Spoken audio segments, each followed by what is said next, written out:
소규모 사업 운영하시는 사장님들, 혹시 취업 규칙 이 말만 들으면 머리부터 아파오지 않으세요? 아, 또 서류 작업? 이렇게 생각하실 수 있는데 오늘 제가 이 부담스럽기만 한 서류가 어떻게 우리 사업을 지켜주는 든든한 청사진이 될 수 있는지 그 얘기를 좀 해보려고 합니다. 자, 사장님, 사업에 있어서 가장 큰 위험 뭐라고 생각하세요? 보통은 뭐 자금 문제나 막강한 경쟁사 이런 걸 떠올리시잖아요. 물론 그것도 맞죠. 중요합니다. 근데요, 진짜 위험은 종종 눈에 보이지 않는 곳, 바로 우리 사업장 내부에 숨어 있을 때가 많아요. 바로 직원과의 갈등 같은 거요. 혹시 이런 경험 있으신가요? 월급날 다가오는데 직원 눈치 보이고 휴가 일수 가지고 괜히 서로 얼굴 붉히고 갑자기 직원이 그만둔다고 해서 뒤통수 맞은 것 같았던 경험. 아유, 생각만 해도 골치 아프죠. 근데 이 모든 혼란의 원인을 딱 하나만 꼽으라면 바로 명확한 규칙이 없기 때문이에요. 네, 방금 말씀드린 그 모든 문제들 있잖아요. 그 뿌리를 쭉 파고 들어가 보면 딱 한 단어가 나와요. 바로 애매함입니다. 이 애매함이 우리 사업장을 얼마나 위험하게 만드는지 지금부터 한번 제대로 파헤쳐 보겠습니다. 결국 핵심은 정말 간단해요. 애매하면 싸움이 나고요. 명확하면 안정이 찾아옵니다. 이거 마치 짙은 안개 속에서 막 더듬더듬 운전하는 거랑 뻥 뚫린 고속도로를 시원하게 달리는 것, 그 차이라고 보시면 돼요. 사장님은 어떤 길로 가고 싶으세요? 자, 그럼 그 자욱한 안개를 싹 걷어내고 우리 사업을 위한 튼튼한 고속도로를 깔아주는 설계도, 그게 바로 취업 규칙입니다. 이걸 그냥 귀찮은 서류 쪼가리 이렇게만 보시면 절대 안 돼요. 이게 우리 사장님과 사업을 지켜주는 진짜 강력한 도구가 될 수 있거든요.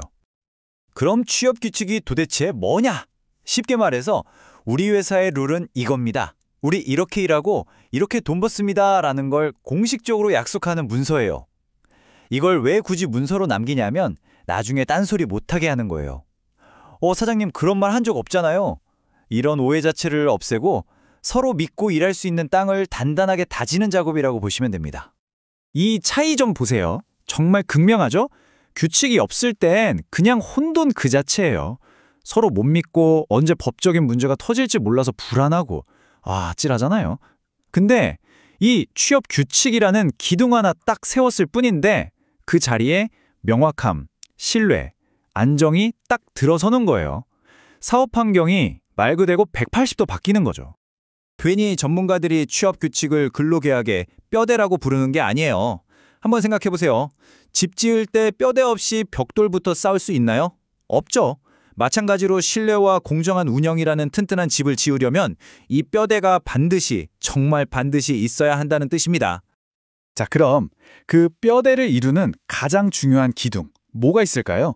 뭐 사실 다루자면 끝도 없지만 오늘은 가장 분쟁이 많고 제일 중요한 핵심 기둥 4가지만 딱 짚어볼게요. 이것만 제대로 세워놔도 사업의 안정감이 확 달라지는 걸 느끼실 수 있을 겁니다. 바로 이겁니다. 언제 일하고 언제 쉬는지, 돈은 어떻게 주고받는지, 그리고 만남이 있으면 헤어짐도 있겠죠?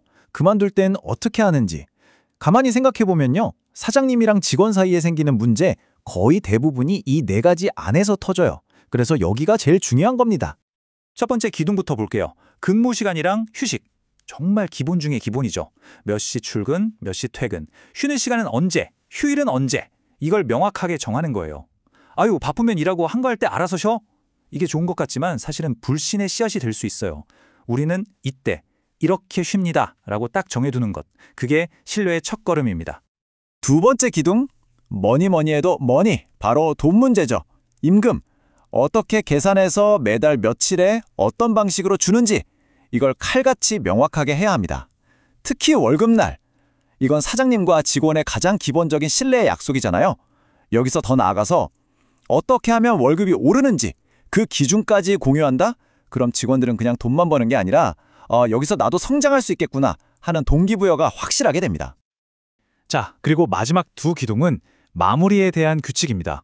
시작도 중요하지만 끝맺음도 정말 중요하잖아요. 직원이 그만둘 때 혹은 좀 안타깝지만 내보내야 할 때 그 절차를 명확하게 해두는 거예요. 퇴직금 문제도 마찬가지고요. 그래야 감정 싸움 없이 법적으로도 서로를 보호하면서 깔끔하게 마무리할 수 있습니다. 아름다운 이별을 위한 최소한의 약속인 셈이죠. 좋습니다. 이렇게 4개의 튼튼한 기둥을 세웠어요. 그럼 이제 우리 사업장이라는 집의 뼈대는 거의 완성된 겁니다. 이제 뭘 해야 할까요? 이 뼈대 위에 살을 붙이고 인테리어를 해서 정말 모두가 일하고 싶어하는 건강한 공간으로 만들어야겠죠? 그 나머지 필수 요소들을 지금부터 살펴보겠습니다.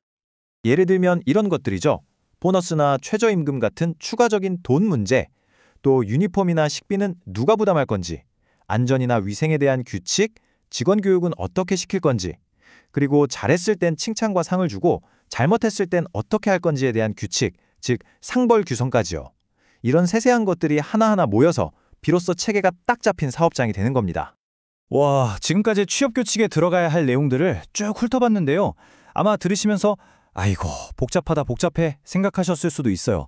근데요, 제가 정말 강조하고 싶은 건 이게 그냥 지켜야 할 법조항 목록이 아니라는 거예요. 이건 사장님을 위한, 사장님의 사업을 위한 가장 강력한 경영도구입니다. 그래서 이건 확실히 해야 합니다. 취업 규칙은 이제 하면 좋고 안 해도 그만인 선택사항이 아니에요. 안정적인 사업을 하고 싶다면 반드시 갖춰야 할 표준, 요즘 말로 하면 기본값인 거죠. 그 효과는요, 이 그래프를 보면 바로 알 수 있습니다. 가장 큰 효과, 무려 40%가 뭐죠? 바로 분쟁 예방이에요. 한번 생각해 보세요. 문제 터지고 나서 그거 수습하느라 드는 시간, 돈, 감정, 장난 아니잖아요? 취업 규칙은 그 모든 걸 미리 막아주는 최고의 방패인 셈입니다. 그 다음이 신뢰 구축, 공정성 확보 순이고요. 결국 이 모든 게 합쳐져서 우리 사업을 흔들리지 않게 꽉 잡아주는 겁니다. 자, 오늘 내용 핵심만 딱 정리해 드릴게요. 첫째, 취업 규칙은 모든 근로계약의 뼈대다. 둘째, 법적 문제를 막고 신뢰를 쌓는 최고의 방패다. 셋째, 한 번 만들고 끝이 아니라 계속 업데이트하고 직원들과 투명하게 공유해야 한다. 그리고 마지막으로 이건 결국 사장님 자신과 우리 사업을 지키는 가장 중요한 경영도구라는 점 꼭 기억해 주세요. 마지막으로 사장님께 이 질문을 한번 드리고 싶습니다. 사장님의 사업은 갑자기 어떤 문제가 터져도 흔들리지 않을 만큼 이 규칙이라는 튼튼한 뼈대 위에 잘 세워져 있나요? 만약 아직 아니라면 오늘부터 그 청사진을 한번 직접 그려보시는 건 어떨까요?